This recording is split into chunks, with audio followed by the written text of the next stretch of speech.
여러분들이 250만 원을 지킬 수 있고 이 돈을 압류 안 당하고 계속 쓴다 하더라도 빚이 해결되는 건 아니잖아요.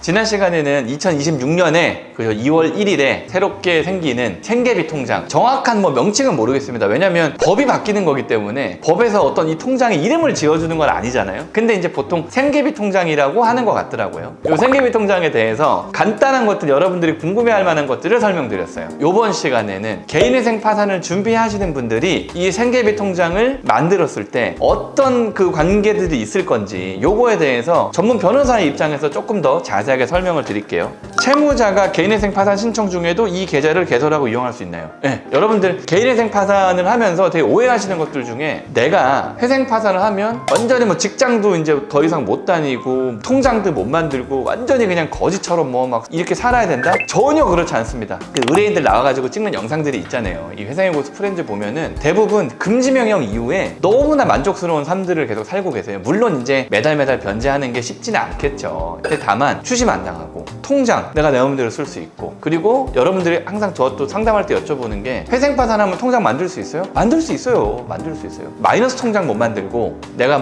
통장 최근에 신규 개설이 좀 까다로운데 내가 급여가 너무 낮다거나 아니면 채권자 은행에서는 기분 나빠서 안 만들어줄 수도 있겠지만 실제로 회생 파산을 한다고 신규 통장을 안 만들어주는 건 아니에요. 이것도 마찬가지겠죠. 생계비 통장은 신규 통장이랑 똑같기 때문에 다만 이 한 달 250만 원의 어떤 한도와 입출금 내역을 제한하는 기능이 있는 통장이지, 사실은 생계비 통장이 무슨 신용불량자들이나 누구나 이렇게 안 만들어주고 그런 건 아니란 말이에요. 그래서 회생파산 신청 중에도 충분히 만들 수 있다. 두 번째, 생계비 계좌에 들어온 돈을 국세나 지방세 체납이 압류될 수 있습니까? 라고 여쭤보시는데 안 된대요. 이것도 이 국세 체납 같은 경우도 아까 말씀드린 것처럼 민사집행법이 변경이 돼가지고 250만 원까지는 압류금지 채권이 됐고, 그거는 세금, 4대 보험 이런 것들도 마찬가지라는 거예요. 그래서 국세 징수법 시행령, 지방세 징수법 시행령 이런 것들도 동시에 개정이 돼가지고 생계비 통장에 들어와 있는 250만 원 한도 내에서는 일반 채권자는 너무 당연한 거고, 세금, 4대 보험 이런 분들도 압류를 못한다고 합니다. 민사집행법이라는 게 어떤 민사에서 집행을 하는 가장 기초적인 법이잖아요. 거기서 250만 원을 압류를 금지한다고 해놨기 때문에 그 이외에 있는 특별법이라든지 이런 것들이 웬만하면은 가장 상위 개념의 법을 침해하면 안 되기 때문에 세금, 4대 보험, 임금퇴직금, 기타 다른 채권들도 이 생계비 통장에 들어있는 250만 원에 대해서는 압류가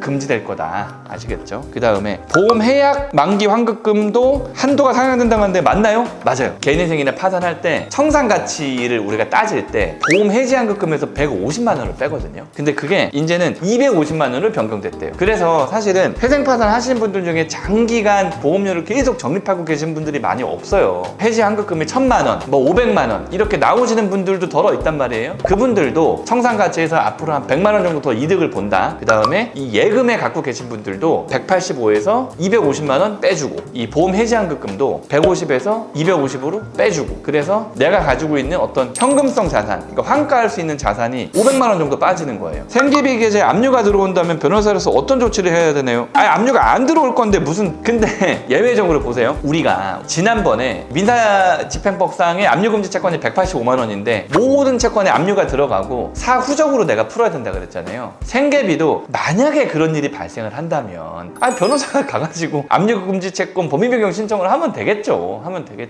시행 전에 미리 준비해야 할 것들이 있느냐, 이 시행을 기다리는 방법밖에 없는 것 같고, 만약에 궁금하시면 각 은행에 말씀하셔가지고 이거 언제부터 만들 수 있고 그 다음에 안내문이 있느냐 그 정도 여쭤보시는 거겠죠. 왜냐면 이게 이런 어떤 채무자한테 어떤 혜택을 주는 제도나 기관을 만들어 놓은 게 아니라 그냥 민사집행법 상에 압류금지 채권이 한도가 상향된 거에 따라서 이런 것들이 만들어지는 거기 때문에 전 국민이 250만 원씩 이 통장에 막 다 넣고 싶어 할 거기 때문에 2월 1일 좀쯤 되면 한번 많은 어떤 자료들을 내지 않을까 싶어요. 채무 문제로 고통받는 분들에게 마지막으로 해주고 싶은 말이, 생계비 계좌는 제가 봤을 때는 채권자한테 너무 심할 정도로 불리한 것 같아요. 왜냐면 옛날에는 압류금지 채권이 있다 하더라도 모든 통장들을 다 묶어가지고 채무자 채무자를 압박할 수 있었단 말이에요. 채무자가 그걸 푸는 것도 번거롭고. 근데 지금은 아예 건들 수도 없는 통장. 쉽게 얘기해서 내가 현금 재산은 딱히 없어. 월급 받는 거 이게 다인데 사실 세후 250을 받으시는 분들이 거의 대부분이에요. 좀 채무자한테 좀 너무 유리하고 채권자한테 불리하지 않은가 싶어요.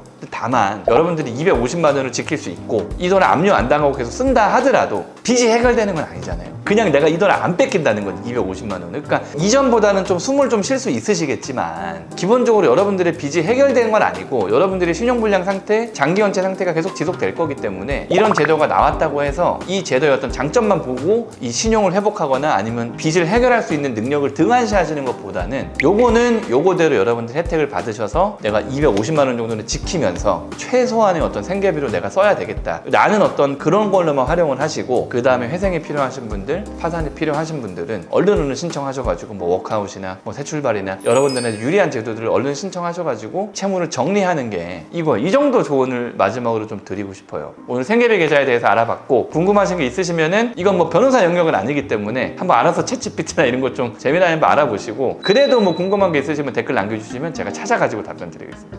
감사합니다.